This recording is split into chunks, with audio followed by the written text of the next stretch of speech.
মা গো, মা, এ কি দেখলুম মা? আমি এ কাদের দেখলুম? কারা ওই ছেলে দুটি? কোথা থেকে এলো? আমার শরীর থেকে বেরিয়ে বাইরে কত খেলা খেললো, হুটোপাটি হুটোপাটি, যেন আমার পালকি আগলে ছুটে ছুটে নেচে নেচে চলেছে কৃষ্ণ আর বলরাম। অমন চলতে চলতেই তারা আবার আমার শরীরেই মিলিয়ে গেল গো মা। ওরা কারা? কারা গো মা? ওরা তোরই অংশ, এই তুই যেমন আমার অংশ। এখন তো আমি কাছে কাছে থাকি কিনা সব সময়, তাই তোর নানা রকম দর্শন হয়। কিন্তু কিন্তু কিন্তু তুই যদি বুঝিয়ে না দিস, আমি এসব দর্শনের মানে কি করে বুঝবো মা গো? আমার যে তুই বই আর কেউ নেই গো মা। আমায় বুঝিয়ে দে মা, আমায় বুঝিয়ে দে মা। সবকিছু বোঝার জন্য আরো সাধনা লাগবে যে। একজন আসবে বলেছিলাম না, তার আসার সময় ঘনিয়ে এসেছে।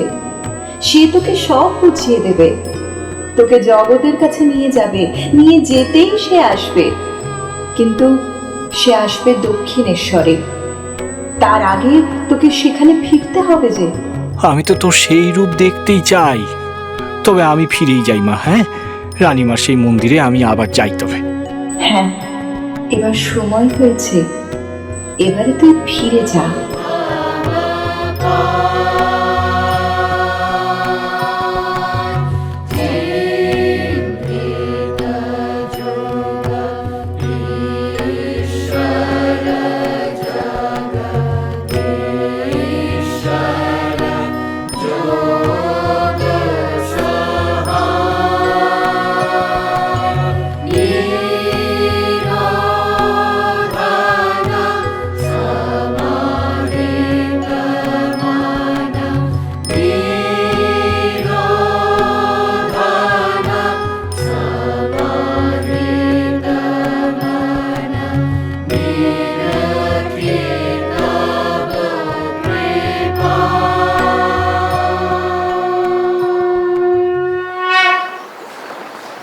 এই ভোরবেলা বাগানে আসতে আমার খুব ভালো লাগে মা।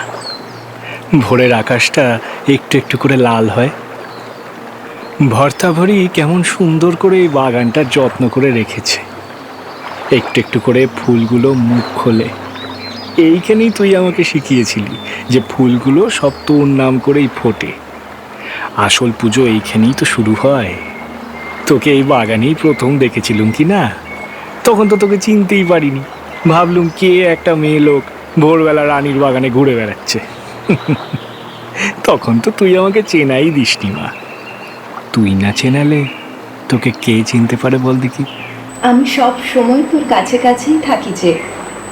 আমি কি কখনো ভক্তের কাছ থেকে দূরে যেতে পারি? ভক্তিতেই আমার বাস, আনন্দেই আমার বাস। আজ আমার মনটা জুড়ে তুই যেন বসেছিস রে মা। সেই যে পুজোর সময় তোকে ডেকে বলি না, আগচ্ছা মদ্গৃহে দেবী সর্বসম্পদ প্রদায়িনী পূজং গৃহানো সুমুখী নমস্তে শঙ্কর প্রিয়ে। আমার এই মনটাই যে তোর ঘর মা গো। আমার মনটা জুড়ে যে তুই বসে আছিস রে মা। তোর কত লীলা, কবে যে আমি তোর সব লীলার মানে বুঝতে পারবো তা কে জানে। তোকে বলেছি না, তোর সাধনার এখনো অনেক বাকি আছে। এতদিন যা সাধনা তুই করেছিস তা আমার নির্দেশে নিজে নিজে করেছিস। আজ একজন আসবে, সে তোকে পথ দেখাবে। তোকে পথ দেখিয়ে নিয়ে যাওয়ার জন্যই সে আসবে। ওই দেখ, ওই যে নৌকা আসছে, ওই নৌকায় সে আছে। সেও তোর মা। কে আসছে মা? হ্যাঁ, কে আসছে? ও ও ওই নৌকোটা নয়, ওটাতে যে একজন গেরুয়া পরা মেয়ে লোক দাঁড়িয়ে আছে গো। ওই বুঝি আমার কাছে আসছে মা গো? হ্যাঁ, ওই তোর আরেক মা। তুই এখন ঘরে যা, ও আসবে তোর কাছে। তাই যাই, তাই যাই মা, তাই যাই। ঋতুকে বলবো এখন ওই মাকে আমার কাছে ডেকে নিয়ে আসতে। যাই আমি কে। হ্যাঁ,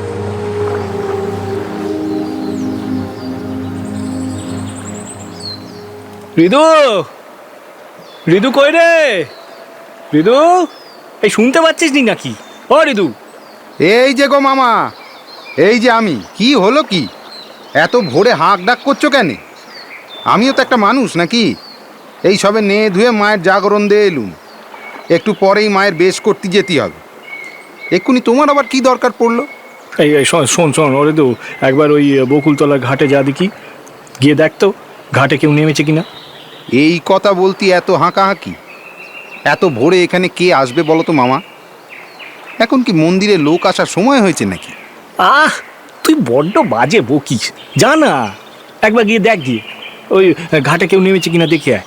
সে তুমি যখন একবার ধরে পড়েছো তখন কি আমার না গিয়ে উপায় আছে? যাচ্ছি আমি।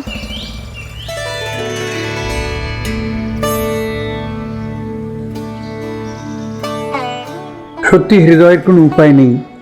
তার মামা একবার যা বলে সেটা না করলেই নয়। তো এই ভোরবেলা কে আসবে দক্ষিণেশ্বর গঙ্গার ঘাটে? না, কিন্তু হৃদয়ের ধারণা ভুল। ঘাটে তো একজন বসে আছেন, এক নারী, সন্ন্যাসিনী, পরনে গেরুয়া কাপড়, পিঠের ওপর এগিয়ে আছে দীর্ঘ চুল, বড় বড় কালো চোখে উদাস দৃষ্টি, হাতে একখানা ত্রিশূল, চুপ করে বসে আছেন চাঁদনির ঘাটে। মুখখানা যেন উদীয়মান সূর্যের মতো এলিয়ে আছে। এত রূপ কি মানুষের দেহে ধরা দেয়? দেবী কি দর্শন দিলেন নাকি হৃদয়কে? কিন্তু তা কী করে হবে?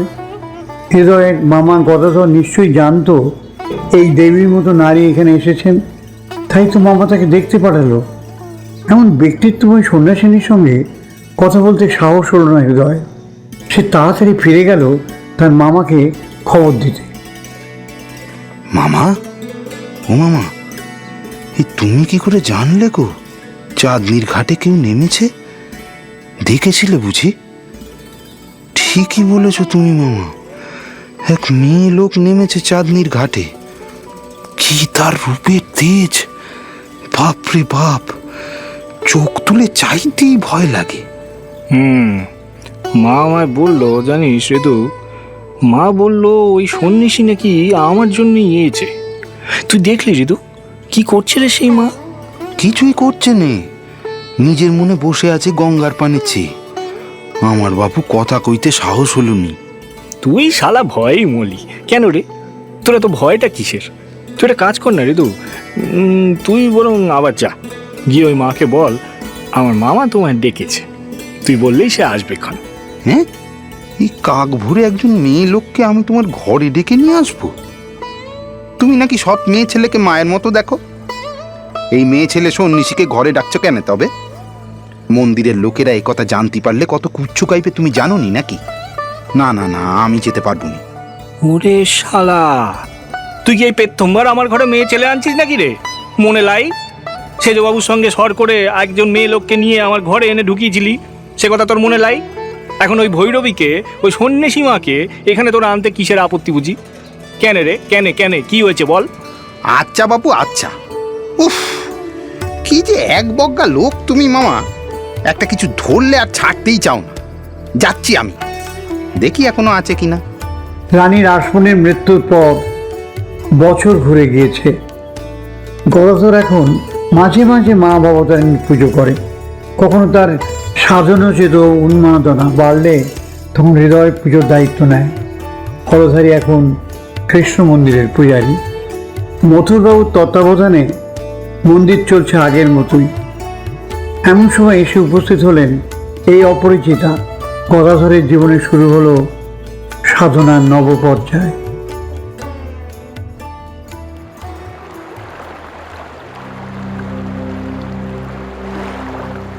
আপনি কি মা এখানে এমন করে বসে আছেন যে? মন্দিরে পুজো দিতে এসেছেন বুঝি? গঙ্গার পাড়ে বসে আছি বাবা।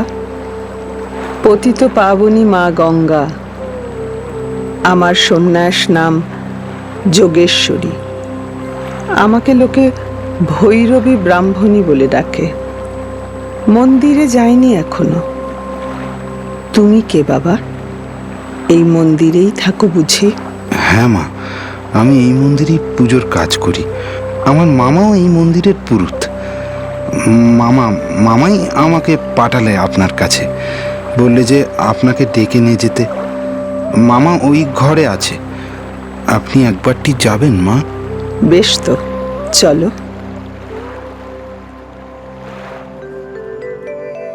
সাধনা জোগাড় শ্রীপ্রভুর সোজা নয়, যে কোনো মানুষ হতে কখনো না হয়।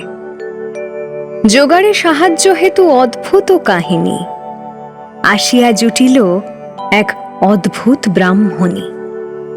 একদিন দেখিলেন প্রভু লক্ষ্য করি, সুরধ্বনি কূলে বসে আছে এক নারী। হৃদয়ে বলিলা প্রভু ডাকিবারে তায়, হৃদুর হৃদয়ে অতি বিস্ময় ইহায়।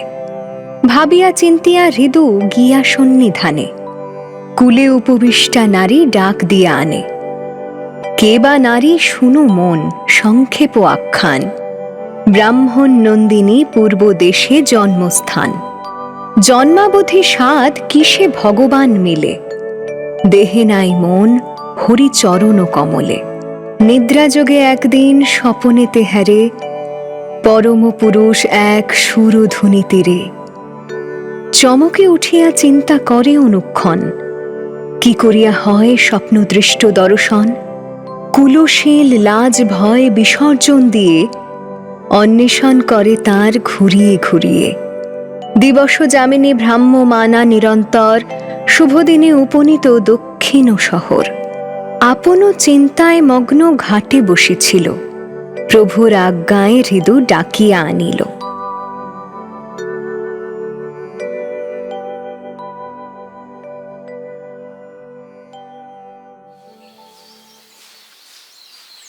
কি নাম তোমার বাবা? আজ্ঞে, আমার নাম শ্রী হৃদয়রাম মুখোপাধ্যায়। ওই যে ওদিকে মামার ঘর, আপনি যান আজ্ঞে।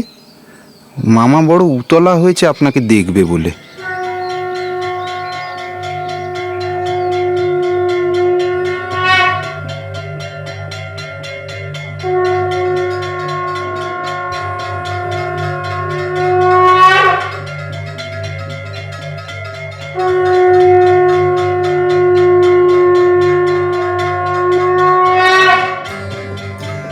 কে? হো, তুমি বুঝি সেই মা, আমার মা যার কথা বলছিল? এই এসো না, এসো ভেতরে এসো। হে ঈশ্বর, হে ভগবান, এতদিনে তুমি কি মুখ তুলে চাইলে ঠাকুর?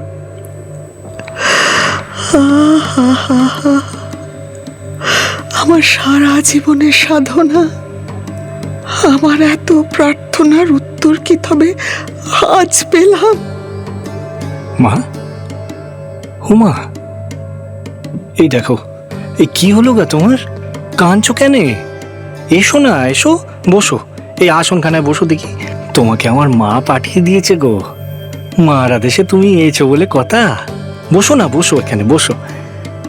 তুমিও বসো বাবা, আমার সামনে বসো দেখি। আমি যে তোমারই খোঁজে অনেক দূর থেকে এসেছি বাবা। আমার সারা জীবনের সাধনা এই ক্ষণটির অপেক্ষায় ছিল। আজ আমার শুভ দিন। ও, তুমিও জানতে বুঝি আমার কথা? এই কি করে জানলে গো? আমার মা যেমন আমাকে তোমার কথা বললে, তেমনি মা বুঝি তোমাকে আমার কথা বলেছে? হ্যাঁ, তোমার মা বলেছে। স্বয়ং জগদীশ্বরী আমাকে তোমার কাছে পাঠিয়েছেন বাবা। আমি স্বপ্নাদেশ পেয়েছিলাম, 3 জনকে খুঁজে বের করতে হবে, সাধক ত্রয়ী। 2 জনের সন্ধান আগেই পেয়েছি। তোমার সম্বন্ধে শুধু একটা কথা জানা ছিল, জানতাম যে গঙ্গা তীরে তোমার সন্ধান পাব। সেই কবে থেকে মা সুরধুনির তীরে ঘুরে ঘুরে বেড়াচ্ছি। এই এত দিনে তোমার দেখা পেলাম। ও বাবা, তবে তো তোমাকে আমার মা অনেক কুড়িয়েছে গো। ওই রকমই মায়ের খেলা কি না, সে বেটি সর্বক্ষণ খেলছে। কার সঙ্গে কার কপাল কিভাবে যে বাঁধে তা সেই জানে। তা মা, তুমি তো অনেক ঘুরেছো, তোমার খিদে পাইনি? আরে দু, ও রে দু, কোথায় গেলি রে?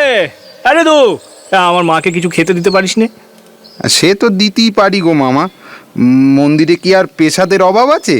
মায়ের মন্দিরে তো বাল্যভোগ হয়ে গেছে, একটু পেশাদ এনে দেবো? না বাবা, আমি এখন কিছুই খেতে পারবো না। আমি সারাদিনে একবার খাই, যাকে বলে একাহারী। এই দেখো, আমার গলায় বাঁধা আছে আমার রঘুবীর শিলা।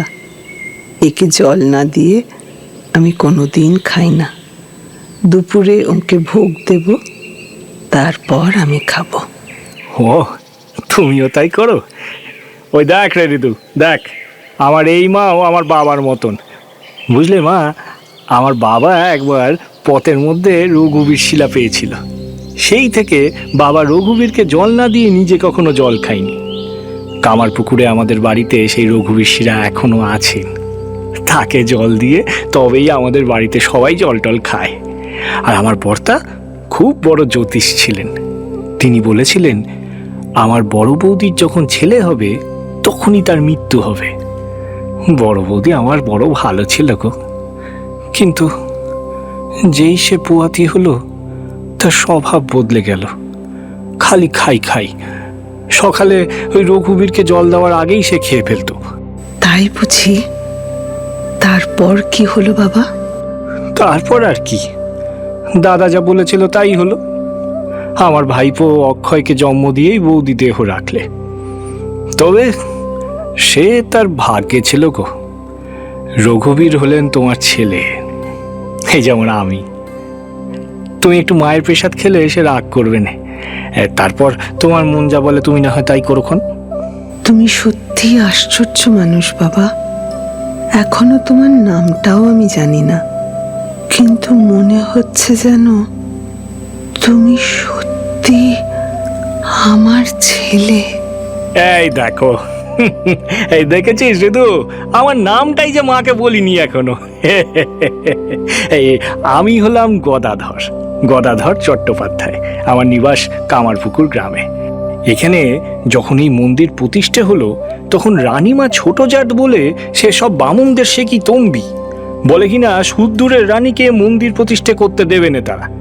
তখন আমার বড়দাই বললে কোনো বামুনকে এই মন্দির দান করে দিলে আর কোনো দোষ থাকবে না। রানীমা তার গুরুদেবকে মন্দির দান করে দিলেন, আর বড়দা হলো আমার মা ভবতারিণীর পেত্থম পূজারী।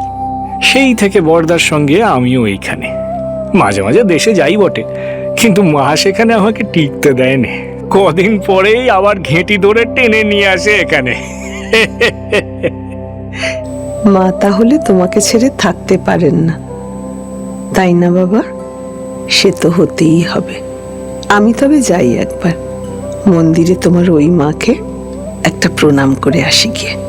হ্যাঁ, তাই তো, তাই তো। আমি তো তোমাকে ঘাট থেকে ডেকে নিয়ে এলুম, তুমি তো আমার মাকেই দেখো নি এখনো।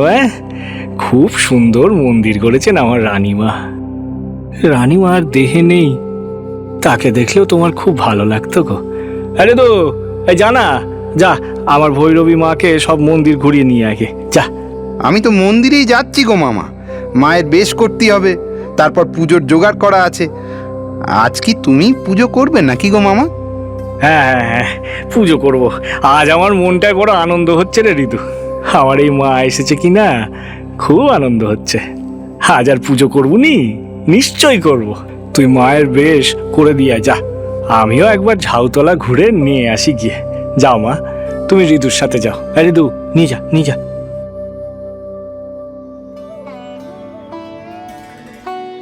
ভৈরবী ঘুরে ঘুরে দেখলেন দক্ষিণেশ্বর মন্দির। তিনি জানেন এই মন্দিরে এখন বারবার আসতে হবে তাকে। গদাধরকে দেখে যে চিনেছেন তিনি।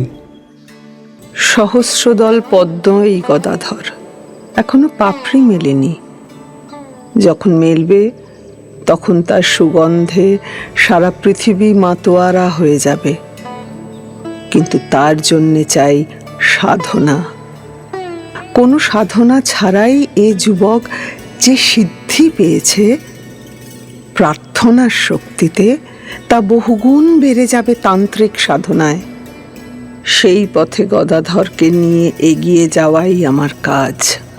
হৃদয় মায়ের বেশ করে এসে দেখল ভৈরবী চুপ করে বসে আছেন বিষ্ণু মন্দিরে। মন্দির দেখা হলো মা?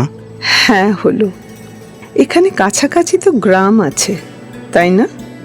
আমাকে একবার সেখানে যেতে হবে মাধুকরী করতে, নইলে আমার রঘুবীরের ভোগ রাগে আবার দেরি হয়ে যাবে। ওমা, মাধুকরী করতে আবার গ্রামে যেতে হবে কেন? এই মন্দিরে কত সাধু মহাত্মা ভিক্ষা করতে আসে।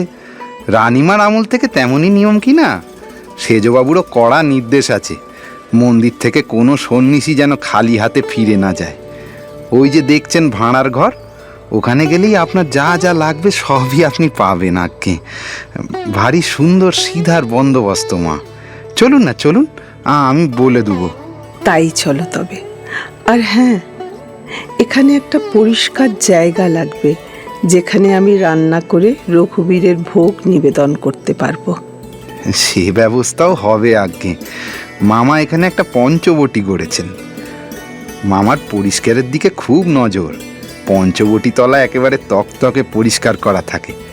এখানকার মালি ভর্তা ভরি মামাকে খুব ভক্তি করে, সেই সব পরিষ্কার করে রাখে। ওই তো মামা নিয়ে আসছে। মামা, ও মামা, এই মাকে ভাঁড়ারে নিয়ে চললুম। মা এখান থেকেই আজ মাধুকরী করবেন। সেই ভালো মা, সেই ভালো। তুমি তো বললে যে তোমায় রঘুবীরের ভোগ দিতে হবে, তুমি ওই ভাঁড়ার ঘর থেকে সিধে নিয়ে নাও। আচ্ছা, রান্না করবে কোথা? তোমার এই ভাগ্নে বললে যে এখানে নাকি তুমি পঞ্চবটি গড়েছ। সে যে মহাপবিত্র স্থান বাবা, সেখানেই আমি আমার রঘুবীরের জন্য রান্না করব এখন। ও, পঞ্চবটিতে? তা তুমি যাও না কেন মা, সিধে নিয়ে তুমি পঞ্চবটিতে রান্না চড়াও গিয়ে যাও। আমিও মায়ের পুজোটা সেরে আসি গিয়ে। সে বেটির আবার খিদে পেলে আমার ওপরে খুব রাগ করে। যাও যা যা। ভৈরবীর দেবতার ভোগের ব্যবস্থা খুব সহজেই হয়ে যায়। হৃদয় ভুল বলেনি। দক্ষিণেশ্বর মন্দিরে তখন অনেক সাধু মহাত্মার আগমন হতো। তখন গঙ্গা পথেই লোকে পুরী আর কাশী যাত্রা করত। সেই সব অতিথিরাও প্রসাদ পেতেন দক্ষিণেশ্বর মন্দিরে। ভোগ রান্না করে নিবেদনের সময় এক ভারী মজার ঘটনা ঘটল।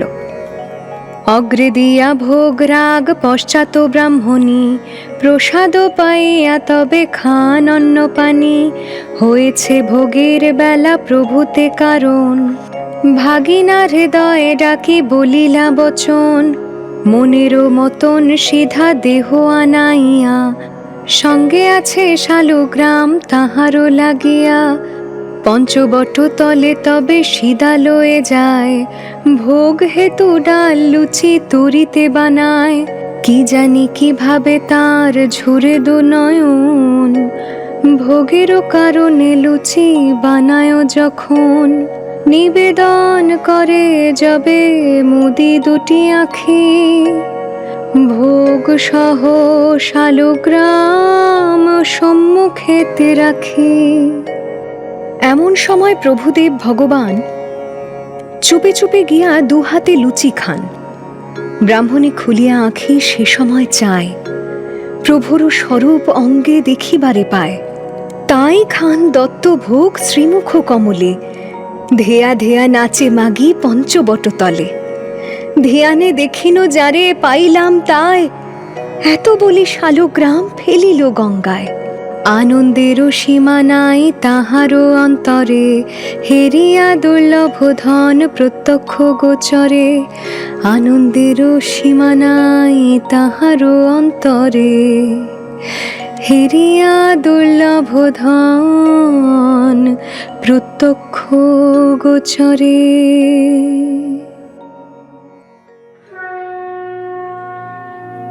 ওং রামায় রামভদ্রায় রামচন্দ্রায় বেধসে, রঘুনাথায় নাথায় সীতায় পতায়ে নমঃ, ইদং নৈবেদ্যং ওং শ্রীরামচন্দ্রায় নমঃ।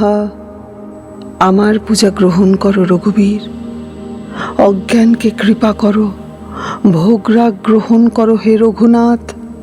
জয় রঘুবীর, জয় জয় শ্রী রঘুপতি। এ কি অপূর্ব দৃশ্য!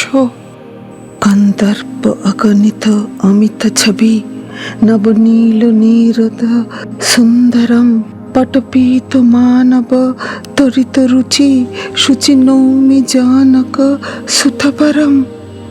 যার রূপ অগণিত কামদেবের চেয়েও সুন্দর, যিনি নবনীল মেঘের মতো কান্তিযুক্ত, যার গায়ে পীত বস্ত্র মেঘে বিদ্যুতের মতো শোভা পায়, সেই জনক নন্দিনী সীতার প্রতি রামচন্দ্র এখন আমার সামনে।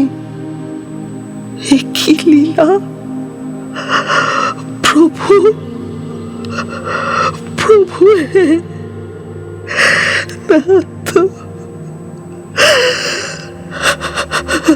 প্রভু হে, প্রভু হে,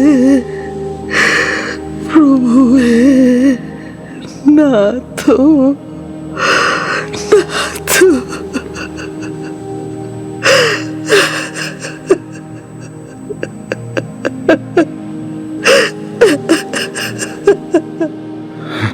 মামা, ও মামা, হে ভগবান, ও মামা, কি করছো কি তুমি?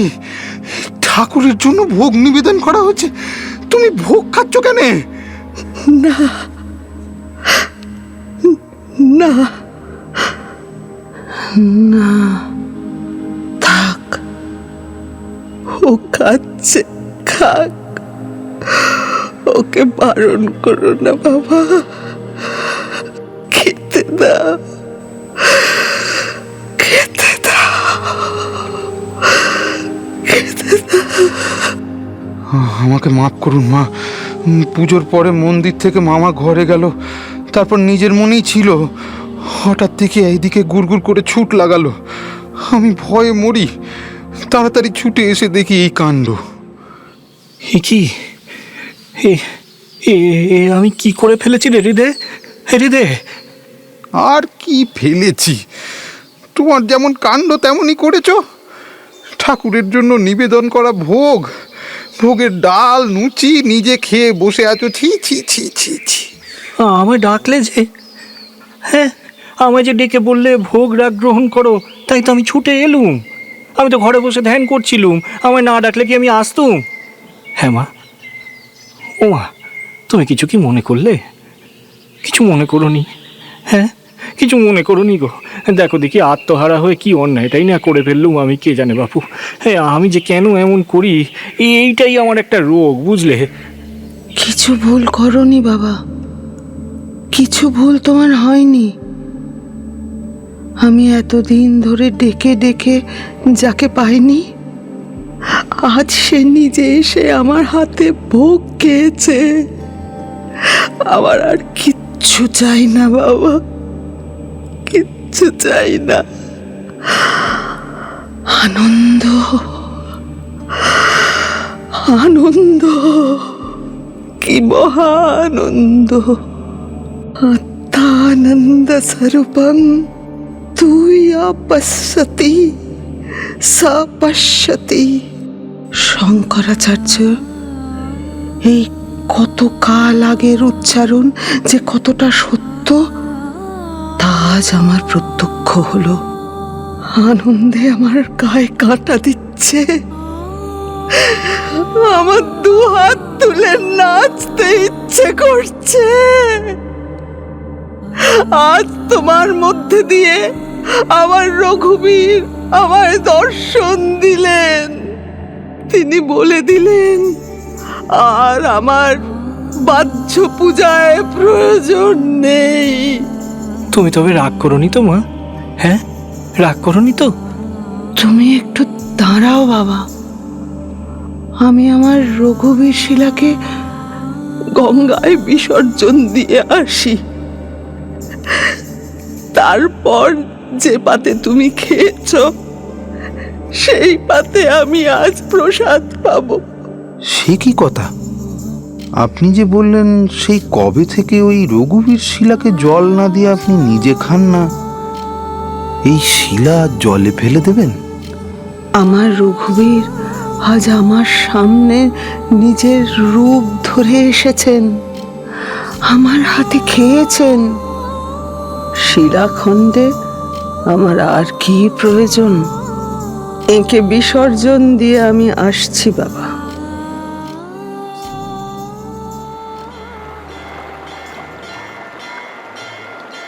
সন্ধে হলো দক্ষিণেশ্বর মন্দিরে। বিপুল কাঁসর ঘণ্টার শব্দে শ্রী মা ভবতারিণীর পূজা সমাপ্ত হলো।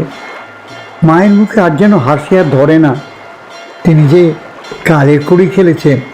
আজ থেকে শুরু হয়েছে নতুন খেলা। মায়ের আরতি শেষ হলে কৃষ্ণ মন্দিরে আরতি দেখতে গেলেন ভৈরবী। কৃষ্ণ মন্দিরের পূজারী এখন হলধারী। কে আপনি আবার কোত্থেকে উদয় হলেন? কে আপনি?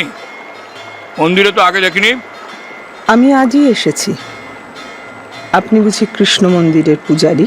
হুম হুম হুম আমি এখন এই মন্দিরেই পুজো করি। ভালো হয়েছে, খুব ভালো হয়েছে। কৃষ্ণ কেশব কৃষ্ণ কেশব কৃষ্ণ কেশব ত্রাহি মন। হৃদয়, শোনো, উনি কে? তুমি চেনো নিশ্চয়। হ্যাঁ মা, ওর নাম রামতারক চাটুর্যে। আমার মামার খুড়তো দাদা। মামা ডাকে হলধারী দাদা বলে। আগে মায়ের মন্দিরে পুজো করতো, এখন আর করতে পারেনি। কৃষ্ণ মন্দিরেই পুজো করে খালি। মায়ের মন্দিরে পুজো করতে পারেন না কেন? কোনো বাধা আছে বুঝি? সে এক ভয়ানক গল্প মা। কি বলি আপনাকে, আমার এই হলধারী মামা কৃষ্ণ ভক্ত মানুষ। মামা তো যখন দেশে গিয়েছিল তখন এই হলধারী মামাই মায়ের পুজো করত। মামা ফিরে আসার পরেও মাঝে মাঝে কালী পুজো করতে হতো হলধারী মামাকে। তারপর সে এক কাণ্ড। আর ভালো লাগে না, ভালো লাগে না আর রোজ রোজ এই বলি, এই পোঁটা কাটা, তারপর রক্ত শুদ্ধ মুন্ডুটা এনে দেবীর সামনে দেওয়াও গাড়ি করে। ওং করল বদনাং ঘোরাং মুক্তকে সিং চতুর্ভুজাং না। শুধু মন্ত্রই পড়ে চলেছি, ধ্যান করতে পারছি না।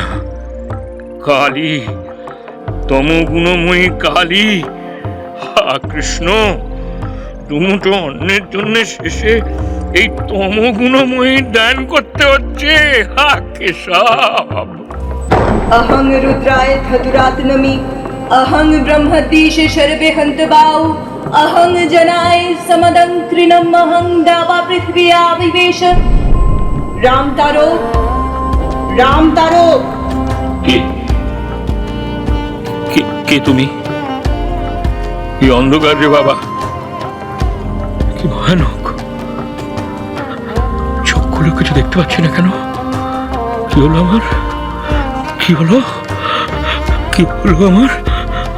হা কৃষ্ণ, আমার আমার কি হলো? আমার পুজো করতে কেন আসিস তুই? কেন আসিস? এত বড় সাহস! তুই জানিস না আমি কে? শোন তবে, এই ত্রিভুবনের অধীশ্বরী আমি। আমার থেকেই এই জগতের সৃষ্টি।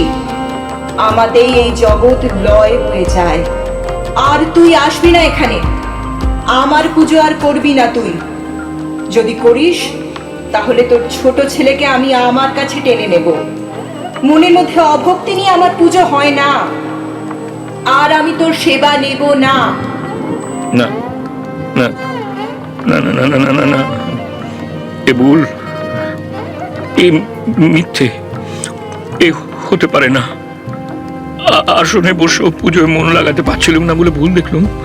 ভুল ভুল ভুল দেখেছি। কিন্তু কিন্তু আমার ছোট ছেলেকে টেনে নেবে বললো যে, ছোট ছেলেটা তার মানে কি? কেন এমন কথা শুনলাম? মনের ভুল, মনের ভুল, মনের ভুল নাকি? ওই ওই গদাইটার পাগলামি দেখে দেখে আমিও কি পাগল হয়ে যাচ্ছি নাকি? না না না, এ হতে পারে না। কালী নেই, কালী নেই, সে কিছু বলেনি। কিছু হবে না, কিছু হবে না, কিছু হবে না। আমার মনের ভুল, আমার মনের ভুল, মনের ভুল। কিছু হবে না। এ গল্প আমি হলধারী মামার মুখেই শুনেছি মা। আমাদের মন্দিরের মা ভবতারিণী খুব জাগ্রত। হলধারী মামা তার কথায় বিশ্বাস না করে পুজো চালিয়ে যেতে লেগেছিল। কদিন পরই খবর এলো হলধারী মামার ছোট ছেলেটা মারা গেছে। তারপর থেকে হলধারী মামা আর মায়ের মন্দিরে ঢোকে না, কৃষ্ণ মন্দিরেই পুজো করে। মা কালীকে বোঝা কি এত সহজ? কি থেকে যে কি হয় তার আমরা কতটুকুই বা বুঝি। তোমার গদাধর মামা কোথায় গেলেন? তাকে দেখছি না। মামা তো ঘরেই আছে মা, আপনি যাবেন? যান না। সন্ধ্যা গাঢ় হয়ে এসেছে মন্দিরের কোলে, নিবেছে প্রদীপের দল। আজ ত্রয়োদশীর মরা চাঁদের সামান্য আলোয় শিব মন্দিরগুলি ডুবে রয়েছে গহন আধারে। এই সময় মা ভবতারিণী উঠোনে পা দেয়া নিষেধ, তবু ভৈরবী ব্রাহ্মণের ক্ষেত্রে সে নিয়ম খাটল না। তিনি উঠোন পেরিয়ে উঠে এলেন উত্তরে গদাধরের ঘরের বারান্দায়। লাল মেঝেখানি মনোরম ঝকঝকে, সামান্য দেয়ালগিরির আলোয় আধো অন্ধকার। অসংকোচে সেই দালানে গিয়ে একটি থামের আড়ালে গিয়ে বসলেন ভৈরবী। গদাধরও চুপ করে সেই বারান্দাতেই তার ঘরের চৌকাঠের ওপরে বসেছিল। প্রদীপ জ্বলার আগে সলতে পাকাতে হয়। আজ থেকে শুরু হয়েছে সেই সলতে পাকানোর কাজ। তোমার বাড়িতে কে কে আছেন বাবা? বাড়িতে আমার মা আছে গো, আমার গর্ভধারিণী জননী মা। বাবা নাই। আমার যখন 8 বছর বয়স তখন আমার বাবা স্বর্গে গেছেন, আর আমার বড়দা আর বড় বৌদিও স্বর্গে গেছে।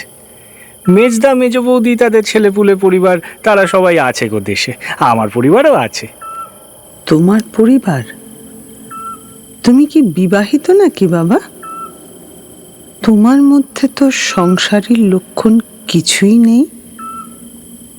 তুমি বিবাহ করেছো? হ্যাঁ গো মা, 3 বছর আগে বিয়ে করলুম তো।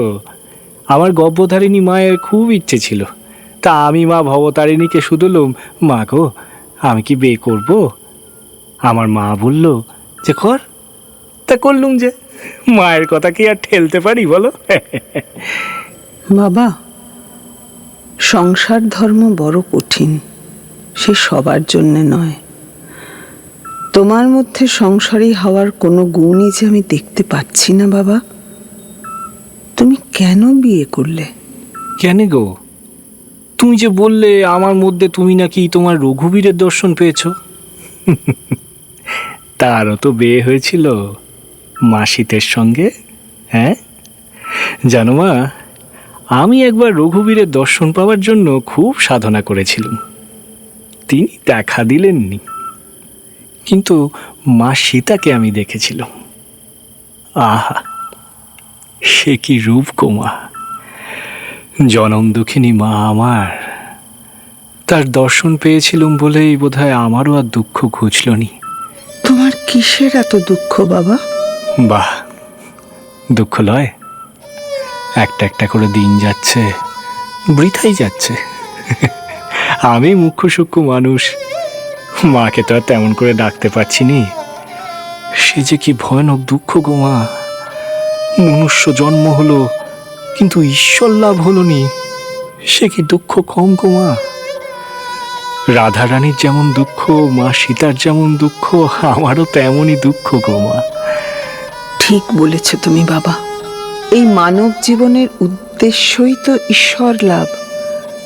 তোমার কাছে আমাকে যিনি পাঠিয়েছেন তিনিও তোমাকে ঈশ্বরের কাছে নিয়ে যাওয়ার জন্যেই আমাকে এনেছেন। তোমাকে পথ দেখানোই যে আমার কাজ। তুমি তবে আমায় পথ দেখাবে? দেখাবে তো? আমার যে তোমাকে কত কথাই জিজ্ঞেস করবার আছে, তবে তুমি জ্ঞানী আর আমি হলাম অজ্ঞানী। আমাকে তুমি সব শিখিয়ে পড়িয়ে নিও। হ্যাঁ হ্যাঁ বাবা, তোমার মধ্যে আমি আজ যাকে দেখেছি তাকে জাগিয়ে তোলাই আমার কাজ। প্রথম থেকে শুরু করি কেমন? তুমি বললে তোমার বাড়িতে রঘুবীরের পুজো হয়। তোমার দীক্ষা কি তবে বিষ্ণু মন্ত্রে? না মা, আমার দীক্ষা হয়েছে এই মন্দিরে আসার পর। আমার বড়দা এখানকার হেড পুরুত ছিল কি না। বড়দার শরীরটা যখন খারাপ হলো তখন আমাকে পুজোর কাজ সব শিখিয়ে দিলেখন। কিন্তু দীক্ষা না হলে তো মায়ের পুজো করতি নাই, তাই বড়দা বললে দীক্ষা নিতে। কলকাতার এক বড় মন্দিরের পূজারী শ্রী শ্রী কেনারাম ভট্টাচার্য, আমি তার কাছেই দীক্ষা নিয়েছিলাম। তারপর দাদা আমার মায়ের কাছে চলে গেল। আমি কেবল মায়ের কাছে কাঁদতুম। মনে হতো আমার ভেতরটা যেন কেউ গামছা নিংড়ানোর মতন করে নিংড়ে নিচ্ছে গো। মায়ের দর্শন না পেলে এই জীবন রেখে তবে কি লাভ? তা মা একদিন শুনলে আমার কথা। মাকে আমি দেখতে পাই জানো, সে বেটি দেখা দেয় আমায়। কিন্তু মা বলেছে আমার সাধনা হয়নি। হ্যাঁ বাবা, আমি বুঝেছি সাধনার পথ যে বড় কঠিন পথ। অনেক সময় ঈশ্বর দর্শনের পরেও সাধনার শেষ হয় না। তুমি যে বিশেষ বাবা, তাই তোমাকে এখনো সাধনা করতে হবে। আমাকে একটা কথা বলতে পারো মা? বলতে পারো আমি কে? তুমি বলো না, তুমি কে? সবাই বলে আমি খ্যাপা, সবাই বলে আমি উন্মাদ, আমার বায়ু রোগ হয়েছে। আমি কি তবে পাগল? শঙ্করাচার্যের নির্বাণা শতকম পড়েছ বাবা? সেখানেই তোমার এই অবস্থার কথা বলা আছে। এই সেরেছে, এই তো মুশকিল করেছো মা। আমি যে মুখ্যু, তাই তো মায়ের কাছে কাঁদি। আমি বলি যে মা আমাকে মুখ্যু করে রাখলে কিছুই তো বুঝতে দিলেনি তুমি। মনোবুদ্ধ অহংকার চিত্যানি নাহং ন চ শত্রু জিহ্বে ন চ ঘ্রাণ নেত্রে ন চ ভৌম ভূমির্ন তেজ ন বায়ু চিদানন্দ রূপ শিবহম শিবহম। শিব ছাড়া আর কিছু নেই। আর তুমি যে স্বয়ং শিব। শিব আছেন আমার মধ্যে, শিব আছেন। আমার রাস নাম ছিল শম্ভুচন্দ্র। বাবা গয়াধামে গিয়ে স্বপ্ন পেয়েছিলেন, তারপর আমার জন্ম হয়েছিল বলে বাবা নাম রেখেছিলেন গদাধর। তোমাকে একটা গল্প বলবো, শুনবে? এই একবার আমাদের রানীমা, ওই যে মানে রানী রাসমণি, তার তখন শরীর চলে গেছে। আমাদের সেজবাবু মানে ওই মতুর বাবু গো, তিনি আমাকে খুব ভালোবাসেন কিনা, তার তখন ভারী অভিমান হয়েছে যে আমি রানীমার শেষ সময় তাকে দেখতে যাইনি বলে। আগে আমি ওই যে ওই কুঠিবাড়ির একতলায় থাকতুম। পরে সেজবাবুই আমাকে এই ঘর করে দিয়েছিল গো। একদিন আমি এইখানে এই বারান্দায় পায়চারি করছি বুঝলে, আর বাবু ওই কুঠিবাড়ির বারান্দায় বসে আছে। হঠাৎ কি হলো তা কে জানে, সে ছুটে এসে আমার পা জড়িয়ে ধরলে একেবারে। এ কি দেখালে তুমি আমায় বাবা? এ কি দেখলাম আমি? কেন দেখলাম? এই করো কি সেজবাবু? এক্ষুনি হরিমোহন কি আর কেউ দেখলে মন্দ বলবে যে বাবুকে গুণ করেছি আমি। এই কি হলো বলো তো, কি হলো গো তোমার সেজবাবু? আমি যে দেখলাম বাবা, স্পষ্ট দেখলাম তুমি বেড়াচ্ছিলে। যখন আমার দিকে এগিয়ে আসছো, দেখছি আমার ওই মন্দিরের মা ভবতারিণী যেন মন্দির থেকে নেমে এসে হেঁটে আসছেন। আবার যখন তুমি উল্টো দিকে চলে যাচ্ছিলে, দেখলাম স্বয়ং শিব হেঁটে যাচ্ছেন। শিব, আমার মা হেঁটে আসছেন, শিব হেঁটে যাচ্ছেন। বারবার বারবার একই দৃশ্য। এই দেখো, তুমি বুঝি কাজ করতে করতে ঘুমিয়ে পড়েছিলে সেজবাবু? স্বপ্ন দেখোনি তো? না না, স্বপ্ন নয় বাবা, স্বপ্ন নয়, আমি খোলা চোখে দেখেছি। তোমাকে দেখতে দেখতে আমি মনে মনে ভাবছিলাম, বাবা কেন একবার রানীমার মৃত্যুর সময় তাঁর কাছে গেল না? মনে তোমার প্রতি সন্দেহ আসছিল বাবা। ঠিক তখন এই দৃশ্য দেখলাম আমি। মনের ভুল ভেবে চোখ মুছলাম। তবু দেখি কালী আসছেন, শিব যাচ্ছেন। হে তুমি আমায় কি দেখালে বাবা? হে তুমি আমায় কি দেখালে? কি মুশকিল, কই আমি তো কিছুই জানিনি। আমি কি কিছু জানি? ও সব ভেলকি জানে আমার মা। ওই যে কালী বেটি, ওই তোমাকে দেখিয়েছে। ভেলকি, আমি কিছু জানিনি। জানো বাবা, খুব বড় এক জ্যোতিষ আমার ঠিকুজি করেছিলেন। আমার ঠিকুজিতে লেখা ছিল, আমার ইষ্টদেব আমার প্রতি এত প্রসন্ন হবেন যে তিনি দেহ ধরে আমার সঙ্গে সঙ্গে ফিরবেন। আজ তুমি আমায় দেখালে সে কথা সত্যি। তুমি আমার ইষ্টদেব বাবা, তুমি আমার ইষ্টদেব, তুমি আমার ইষ্টদেব বাবা, তুমি আমার ইষ্টদেব, তুমি আমার ইষ্টদেব। ইষ্টদেব? ইষ্টদেব কি বলছো গো সেজবাবু? আমি তো গদাধর চাটুর্যে, গদাই বলে লোকে ডাকে, এখানে সবাই বলে ছোট ভচ্চাজ। ইষ্টদেব কেন? ভুল ডাকে লোকে, তারা জানে না তাই ডাকে। বাবা, তুমি আমার ইষ্ট, তুমি আমার রাম, তুমি আমার কৃষ্ণ। আমি মথুর মোহন বিশ্বাস আজ তোমার নাম দিলাম রাম ও কৃষ্ণ, রাম ও কৃষ্ণ, রাম ও কৃষ্ণ। রাম ও কৃষ্ণ, বাহ, খুব সুন্দর নাম দিয়েছেন তোমার সেজবাবু।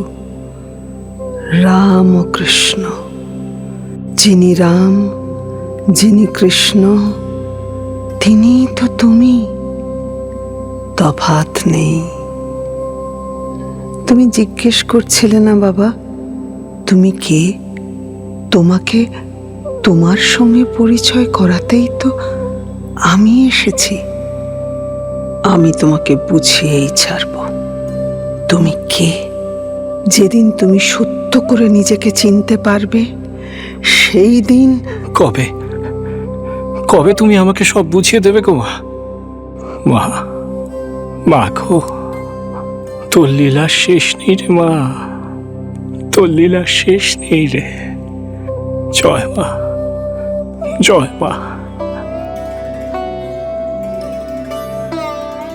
গদাধর যখন এমন এক নতুন লীলা খেলায় ভৈরবীর সঙ্গে ক্রমে মত্ত হচ্ছে, তখন কোথায় তার লীলা সঙ্গিনী সারদা? সে তখন সবে কুঁড়ি হয়ে ফুটছে। এখনো সে জয়রামবাটিতে, তার গরিব বাপের ঘরে। বেশ কিছু বড় হয়েছে সারদামণি, কিন্তু এখনো যেন সে সত্যিকারের বড়টি হয়ে ওঠেনি। কিন্তু যে অলৌকিক টানে গদাধরের দিকে তার আকর্ষণ তৈরি হয়েছিল, তা যেন মহাকালীর মনোমোহিনী নতুন সুতোর টানে বাঁধছেন। সে এমন টান যার আসল অর্থ বোঝা সারদার সরল সাদাসিধে মা শ্যামাসুন্দরীর সাধ্য নয়। সারু, ও সারু, ও মা, এ কি গো? ঘুমের মধ্যে মেয়ে আমার হাসছে, এদিকে আবার চোখ দিয়ে অঝরে জল পড়ছে। এ আবার কি হলো? সারু, ও সারু। কে কে? ও মা, সে হাসছে। মা, সে আজ ভারী খুশি হয়েছে। আমি দেখলুম সে নাচছে আর চার হাতে তালি দিয়ে হাসছে। চার হাতে? কে চার হাতে তালি দিয়ে নাচছে সারু? কার কথা বলছিস তুই? কার স্বপন দেখলি তুই? হ্যাঁ, স্বপন দেখলুম?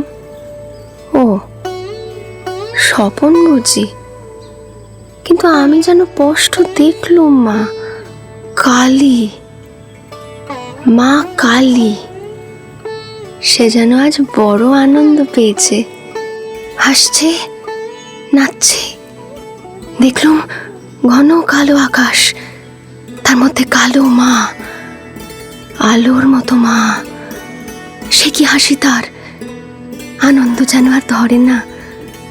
হাসছে আর নাচছে, হাসছে আর নাচছে। দেবীর স্বপন ভালো স্বপন। ভোরবেলা দেখলি যখন, তখন মায়ের কৃপা পেয়েছিস তুই। দেখবি কদিনের মধ্যেই কিছু একটা সুখবর আসবে। মনটা যেন আনন্দে ভরে গেল মাগো। ও মা, সূর্য উঠে গেছে যে। চলো মা, তোমার হাতে হাতে ঘরের কাজগুলো সেরে দিয়ে যাই।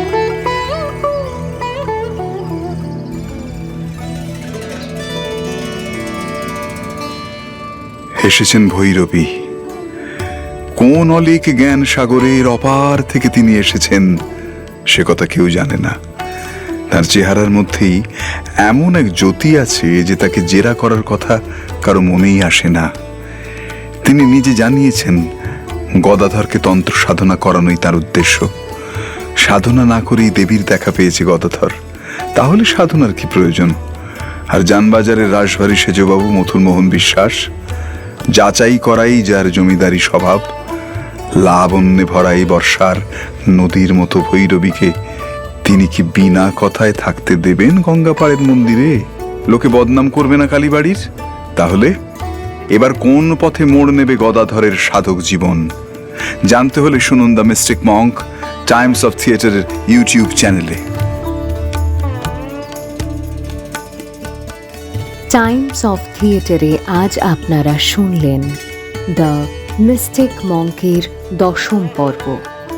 সৃজনে শিবাশিস বন্দ্যোপাধ্যায়, চিত্রনাট্য Abhisandhya Lahiri Deb, post production and sound Tunir Chatterjee, ভাষ্য জগন্নাথ বসু ও শ্রেয়সী বন্দ্যোপাধ্যায়, শ্রী শ্রী রামকৃষ্ণ পরমহংসদেব, সব্যসাচী চৌধুরী, ভবতারিণী আহেলি মুশিদ, মথুরমোহন বিশ্বাস, সুরজিৎ বন্দ্যোপাধ্যায়, হৃদয় অনির্বাণ দাস, হলধারী শিবাশিস বন্দ্যোপাধ্যায়, মা শারদা দেবপ্রিয়া বন্দ্যোপাধ্যায়, যোগেশ্বরী ভৈরবী চৈতি ঘোষাল, শ্যামা সুন্দরী মৌসুমী সরকার, শ্রী রামকৃষ্ণারতি মুক্তধারা কোরাস দল, পরিচালনায় Namita Bandyopadhyay, music recording studio গান বাজনা স্টুডিও, সঙ্গীত পরিচালক অলোক রায়চৌধুরী, যন্ত্রানুষঙ্গে সুরজিৎ দাস, নন্দন দাশগুপ্ত, দিব্যেন্দু বন্দ্যোপাধ্যায়, অম্লান হালদার, গৌতম চৌধুরী ও Abhijit Bandyopadhyay. Post production Times of Theatre, studio কানে কানে। প্রযোজক শুভময় বসু, সহকারী প্রযোজক প্রসেনজিৎ ঘোষ, প্রযোজনা সহায়ক তানিয়া আমিন এবং মৌলমী পণ্ডিত। প্রচার গ্রে অ্যান্টেনা।